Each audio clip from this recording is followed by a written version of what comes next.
Le match contre l'Athletic ressemblait à une fête, et honnêtement, c'est ce que c'était.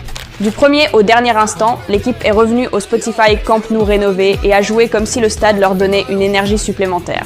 Le club s'est beaucoup investi pour rendre ce retour possible et les joueurs ont répondu par une excellente performance.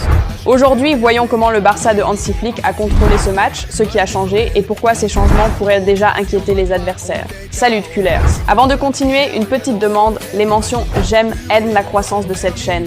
Ça prend 1 seconde, mais ça compte beaucoup. Merci. Commençons maintenant. Avant le match, les nouvelles n'étaient pas bonnes. Pedri n'a pas pu se rétablir à temps, ce qui était prévu.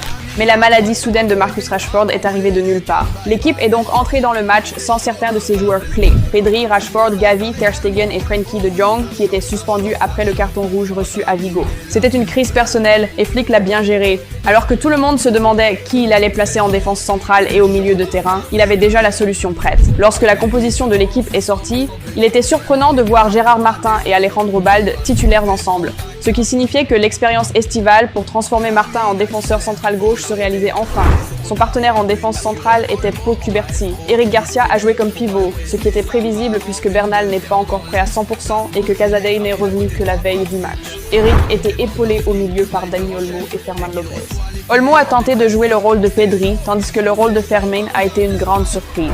Le trio offensif était Lamine, Lewandowski et Ferran, annonçant une longue soirée à Ernesto Valverde. Barcelone a attaqué dès les premières minutes et marqué vite. L'ouverture du score est venue d'une pure intensité. Gérard Martin et Eric Garcia ont pressé au moment parfait et forcé Bilbao à l'erreur. Une fois le ballon arrivé à Robert, il a montré pourquoi il a passé sa carrière de buteur. Il a poussé le ballon devant le défenseur et l'a frappé du gauche avant même qu'Unai Simon ait eu le temps de réagir. Et il y avait quelque chose de symbolique dans ce but. Après 909 jours, loin du Spotify Camp Nou, le premier but dans le stade rénové est venu du capitaine. Oui, Lewandowski portait le brassard ce soir-là.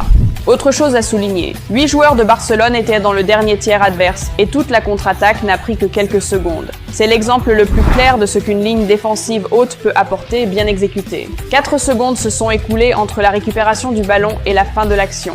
Voici une autre observation importante. Que ce soit contre le Celta ou contre l'Athletic, Flick a testé un nouveau concept de pressing où l'équipe décide quand attaquer l'adversaire en possession. Le résultat a été un match sans encaisser de but. Ce n'est pas seulement grâce au retour de Juan Garcia, mais aussi à cet aspect précis du jeu. C'est crucial. Cela montre que le Barça de Flick apprend et s'adapte. Il y avait aussi quelque chose d'intéressant dans la façon dont Fermin et Olmo ont joué. Ce n'était pas le traditionnel 4-2-3-1 avec Lopez derrière l'attaquant et Olmo à côté d'Eric, mais un 4-1-2-3 avec Fermin et Olmo milieux intérieurs. Ils ont parfaitement rempli ce rôle. Le côté droit s'est aussi distingué. Fermin rentrait dans l'axe,